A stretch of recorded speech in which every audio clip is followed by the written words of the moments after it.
गौरव एक साधारण लड़का था जो अपने माता पिता के साथ एक छोटे से गांव में रहता था। वह बहुत मेहनती और ईमानदार था, लेकिन उसकी किस्मत हमेशा उसका साथ नहीं देती थी।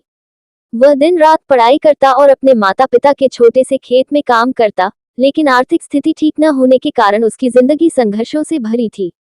एक दिन तेज बारिश हो रही थी। गौरव स्कूल से घर लौट रहा था, लेकिन उसके पास छाता नहीं था। भीगते भीगते वह गांव के पुराने बाजार से गुजरा, जहां उसे एक बुजुर्ग व्यक्ति मिले। वह फटे पुराने कपड़ों में थे, लेकिन उनकी आंखों में अजीब सी चमक थी।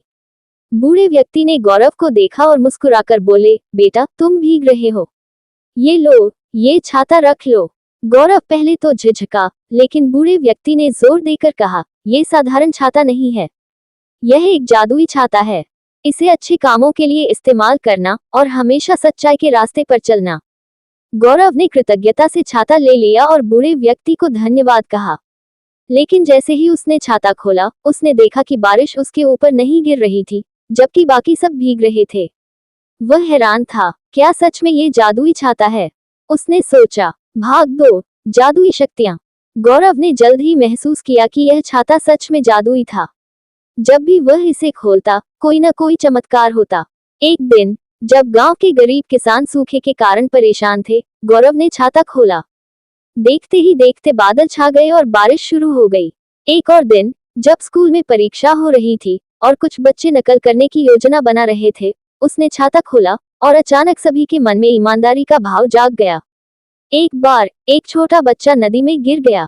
गौरव ने छाता खोला और अचानक तेज हवा चली, जिससे बच्चे को किनारे पर आने में मदद मिली। धीरे धीरे ये छाता गौरव का सबसे अच्छा दोस्त बन गया, लेकिन वह इसे केवल अच्छे कामों के लिए ही इस्तेमाल करता था, जैसा कि बूढ़े व्यक्ति ने कहा था। भाग 3, लालच का इम्तिहान। गांव में एक लालची जमींदार था, जिसका नाम रघु सिंह था। जब उसे जादुई छाते की खबर मिली, तो उसने गौरव को बुलाया और कहा, ये छाता मुझे बेच दो, मैं तुम्हें बहुत सारे पैसे दूंगा। गौरव ने मना कर दिया, ये छाता किसी लालची इंसान के लिए नहीं बना, ये केवल अच्छे कामों के लिए है। रघु सिंह को गुस्सा आ गया। उसने छाता चुराने की योजना बनाई। एक रात उसने अपने आदमियों को भेजकर गौरव के घर से छाता चोरी करवा लिया। लेकिन जैसे ही रघु सिंह ने छाता खोला, तेज आंधी चलने लगी। उसके घर की सारी दौलत उड़ गई और वह खुद बारिश में भीगकर बेबस खड़ा रह गया। अचानक वही बूढ़ा व्यक्ति वहां आ गया और मुस्कुराकर बोला, ये छाता केवल नेक इंसानों के लिए है, लालचियों के लिए ये सजा बन जाता है। भाग 4, सच्चे नायक की पहचान। गौरव को उसका छाता वापस मिल गया, लेकिन अब उसे एहसास हो गया कि असली ताकत जादुई छाते में नहीं, बल्कि उसके अच्छे कर्मों में थी।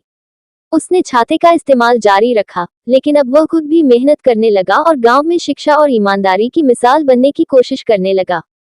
धीरे धीरे गांव की स्थिति बदलने लगी। किसान मेहनत करने लगे, बच्चे पढ़ाई में रुचि लेने लगे और गांव में सुख शांति लौट आई। बूढ़े व्यक्ति ने एक दिन गौरव को आशीर्वाद दिया और कहा, अब तुम्हें इस छाते की जरूरत नहीं, क्योंकि असली जादू तुम्हारे अंदर है, तुम्हारी अच्छाई, तुम्हारी मेहनत और तुम्हारा सच्चाई पर विश्वास। गौरव मुस्कुराया और छाते को आकाश की ओर उछाल दिया। छाता धीरे धीरे अदृश्य हो गया, लेकिन उसकी सीख हमेशा के लिए गौरव के दिल में बस गई। शिक्षा। इस कहानी से हमें ये सीख मिलती है कि सच्चा जादू किसी वस्तु में नहीं, बल्कि हमारी ईमानदारी, मेहनत और अच्छे कर्मों में होता है। लालच और बुरे इरादे कभी सफल नहीं होते, लेकिन सच्चाई और मेहनत से हर मुश्किल आसान हो जाती है।